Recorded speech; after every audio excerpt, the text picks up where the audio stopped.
विज्ञान कक्षा में आपका स्वागत है। जैसा कि आप जानते हैं हम चर्चा करते हैं हम मैथमेटिक्स का। हमने पढ़ा पिछले वीडियो में कि एक्सरसाइज 2.3 में question number first and second को हमने सोल्व किया और देखा कि किस प्रकार से क्वाड्रेटिक इक्वेशन और फिर पोलिनोमियल्स का जीरोज हम निकालते हैं और उसके जीरोज का उसके कोफिशिएंट के साथ किस प्रकार से रिलेशन होता है। आइए हम यहाँ पे देखते हैं क्वेश्चन नंबर 3। क्वेश्चन नंबर 3 में लिखा गया है कि obtain the other zeros of this polynomials 3x to the power 4 plus 6x cube minus 2x square minus 10x minus 5 if two of its zeros are given, that is under root 5 by 3 and minus under root 5 by 3. Here two zeros are given, then x minus under root 5 by 3 into x plus under root 5 by 3, इन दोनों को गुणा करके जो polynomial आएगा वो polynomial भी इसका एक फैक्टर होगा। यानी कि x minus under root 5 by 3, x plus under root 5 by 3 और भी कुछ इसका फैक्टर होगा। तो इन दोनों को गुणा करते हैं तो यहाँ पे देखिए एक्स स्क्वायर माइनस 5 बाई 3 मिलता है। यानी कि एक्स स्क्वायर माइनस 5 बाई 3 ये पूरा पोलिनोमियल का एक फैक्टर होगा। अब अगर एक्स स्क्वायर माइनस 5 बाई 3 से इस पोलिनोमियल को डिवाइड कर लेते हैं तो हमें दूसरा फैक्टर मिल जाता है और दूसरा फैक्टर मिलने के बाद हमें उस फैक्टर का जीरो निकाल लेना है। आइए देखते हैं।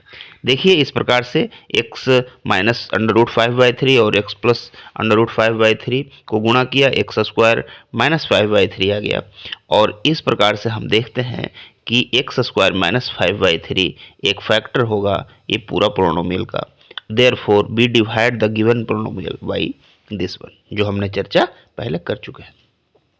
फिर देखिए जब इसको डिवाइड करते हैं, डिवाइड करने का नियम वही है जो कि आप देखिए फर्स्ट यहाँ x टू द पावर 4 है, 3x टू द पावर 4 है, तो इसको कैंसिल आउट करने के लिए हमें 3x स्क्वायर से यहाँ पे मल्टीप्लाई करना पड़ेगा। तो 3x स्क्वायर से जो ही हम मल्टीप्लाई करते हैं तो यहाँ माइनस 5 बाई 3 एक्स स्क्वायर हो जाता है और इस प्रकार से देख लेते हैं कि क्या क्या हो रहा है।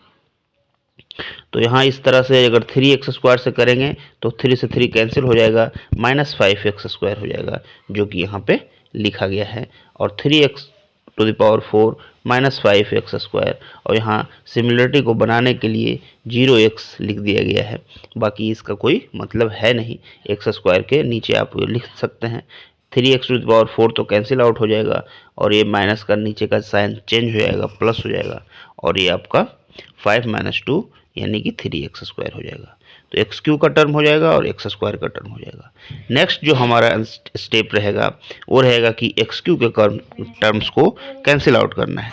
तो 6x क्यू वाले टर्म को यहाँ कैंसिल आउट करेंगे तो यहाँ पे 6x से आपको मल्टीप्लाई करना पड़ेगा जो कि यहाँ पे किया गया है और आपका यहाँ 10 जो है माइनस 10x आ जाएगा। तो यहाँ ये आपका नेक्स्ट 3x स्क्वायर माइनस 5 आपका एक्सप्रेशन हो गया।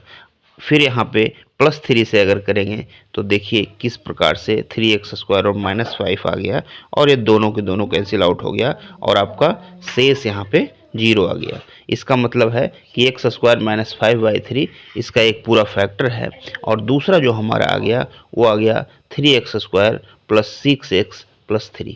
देखिए इसमें अगर 3 कॉमन ले लेते हैं तो x square plus 2x plus 1 हो जाएगा, ये x square plus 2x plus 1 हो जाएगा ये। और इस प्रकार से आप देखते हैं कि x square plus 2x plus 1 एक फैक्टर हो गया इसका। तो 3 इंटू एक फैक्टर तो पहले से मालूम है, जो दो जीरोज दिए हुए हैं उन दोनों को गुणा करके एक्स स्क्वायर माइनस 5 बाई 3 और फिर दूसरा factor x square plus 2x plus 1।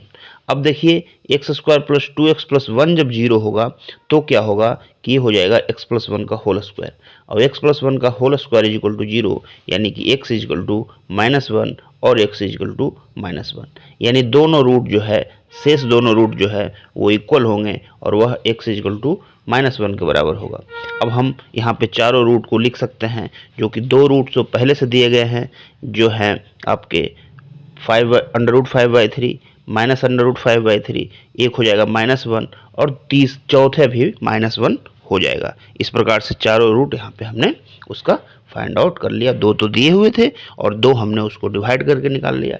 इसमें मुख्य ध्यान रखना है आपको कि डिवीज़न मेथड का इस्तेमाल करना आना चाहिए। जैसे ही डिवीज़न मेथड का इस्तेमाल किया, क्वाड्रेटिक इक्वेशन का एक टर्म हमारे पास निकल के आ गया और फिर हम उसको सोल्व करके यहाँ पे रूट्स निकाल लिए। अब क्वेश्चन नंबर 4 यहाँ पे देखिए दिया गया है, ये भी डिवीजन मेथड पे ही है। यहाँ दिया गया है कि on dividing this polynomial by polynomial gx the quotient and remainder x minus 2 and minus 2x plus 4 respectively find gx। अब देखिए यहाँ ध्यान देने योग्य बात है कि जब इसको हम gx से डिवाइड करते हैं तो क्या होता है।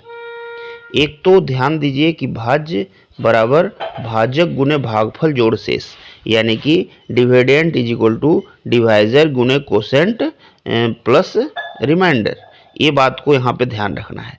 अब जब gx को px से भाग देते हैं, इसको px मान लें, x Q minus 3x square plus x plus 2 px मान लें, तो px को जब gx से भाग देते हैं तो जो रिमाइंडर बचता है, उस रिमाइंडर को अगर इससे हम घटा लें तो रिमाइंडर 0 बचेगा। यानी कि जब रिमाइंडर घटा लेते हैं तो x माइनस 2 इसका पूरा का पूरा फैक्टर हो जाएगा। जैसे सोचिए आप कि हम 10 को 3 से भाग देते हैं तो 1 शेष बचता है। अगर 1 हम पहले से इसमें घटा लें 10 में तो शेष कुछ नहीं बचेगा, यानी कि 3 इसका फैक्टर हो जाएगा।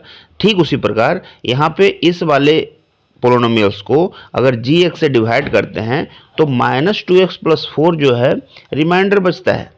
तो माइनस 2x प्लस 3 अगर 2x प्लस 4 अगर पहले से इसमें से माइनस कर लें तो क्या हो जाएगा आपका x माइनस 2 इसका पूर्ण फैक्टर हो जाएगा। आइए देखते हैं।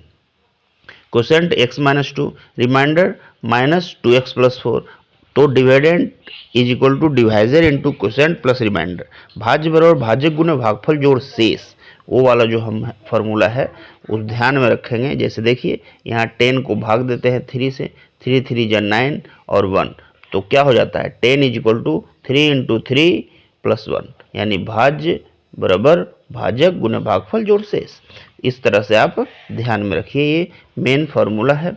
कभी भी डिवीज़न मेथड होता है तो ये फार्मूला जरूर सामने निकल के आता है। अब देखिए ये px लिखा equal to gx into x minus 2 और प्लस 2x प्लस 4। ये जो इधर है 2x प्लस 4, ये दूसरे साइड जाएगा तो 2x तो प्लस हो जाएगा और 4 माइनस में हो जाएगा। तो इस तरह से देखिए यहाँ पे हमने ये एक्सप्रेशन लिखा और इतना equal to gx into x minus 2, यानी x माइनस 2 इसका पूरा का पूरा फैक्टर होगा। अब देखिए ये gx into x minus 2 equal to इतना आ गया। अब इसमें x माइनस 2 से अगर हम भाग देते हैं तो क्या निकल के आता है, ये ध्यान दीजिए। x माइनस 2 से भाग देने, एक्स क्यू है तो एक्स स्क्वायर से हमें लगाना पड़ेगा एक्स क्यू वाले टर्म को कैंसिल आउट करने के लिए। तो यहाँ एक्स क्यू से लगाया तो एक्स स्क्वायर से लगाया तो यहाँ माइनस एक्स क्यू और माइनस 2x स्क्वायर आ गया, और फिर एक्स क्यू से एक्स क्यू कैंसिल हो जाएगा और माइनस का प्लस हो जाता है। आप देखिए तो 3 प्लस 2 तो माइनस एक्स स्क्वायर यहाँ पे निकल के सामने आ गया। और नेक्स्ट जो है वो पूरा का पूरा उसी तरह से लिख देना है। फिर minus x square plus 2x। अब इस प्रकार से आपका x माइनस 2 आ गया।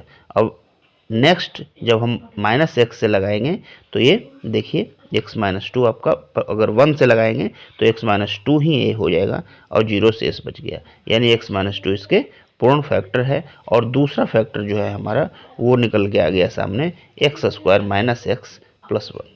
इस प्रकार से देखिए एक फैक्टर तो x माइनस 2 दिया गया है और दूसरा फैक्टर यहाँ पे जो इसका कोसेंट होगा वो इसका दूसरा फैक्टर हो जाएगा x square minus x plus 1।